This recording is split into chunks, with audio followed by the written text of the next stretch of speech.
ഇഹലോഹവാസം വെടിഞ്ഞവർ. ഇഹലോഹവാസം വെടിഞ്ഞവർ എന്ന പദപ്രയോഗം നിങ്ങൾ കേട്ടിട്ടുണ്ടോ? അതായത് ഈ ഒരു പദപ്രയോഗം മനുഷ്യരെ മുൻനിർത്തിയാണ് പറയുന്നത് എന്നാണെങ്കിലും ഇഹലോഹവാസം വെടിഞ്ഞു എന്നുള്ളത് ഒരു കൺസ്ട്രക്ഷൻ പണികയെ പറ്റി പറയുകയാണെങ്കിൽ 2050 അടുക്കുമ്പോഴേക്കും ഈ പണികളുടെ മെത്തേഡ്സ് എല്ലാം മാറിയിരിക്കും എന്നുള്ളത് തീർച്ചയാണ്. ഇപ്പോൾ നമ്മൾ ഈ കാണുന്നത് ടൈല് നമ്മുടെ ടേപ്പ് ഉപയോഗിച്ച് അതിൻ്റെ മെഷർമെൻറ്റ് കറക്റ്റായിട്ട് അളന്ന് കട്ട് ചെയ്യുന്ന ഒരു പ്രവൃത്തി രീതിയാണ്.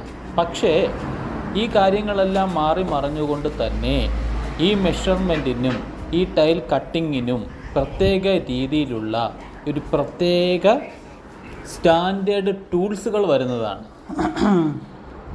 അതുപോലെ തന്നെ ടൈല് ഒട്ടിക്കുന്നതിലും ഫ്ലോറിങ്ങിലും പ്ലംബിങ്ങിലും ഇലക്ട്രീഷ്യനിലും എല്ലാം 2050 ആകുമ്പോഴത്തേക്കും ഇതിലും മെച്ചപ്പെട്ട രീതിയിലുള്ള പവർ ടൂൾസുകൾ വരുന്നതാണ്. അതൊക്കെ നമ്മൾ കാണുമ്പോൾ നമ്മൾ അതിശയിക്കും. ആ സമയത്തൊക്കെ പുതിയ വലിയ കണ്ടുപിടുത്തങ്ങളാണ് വന്നുകൊണ്ടിരിക്കുന്നത് എന്ന് കൂട്ടുകാർ മനസ്സിലാക്കുമല്ലോ.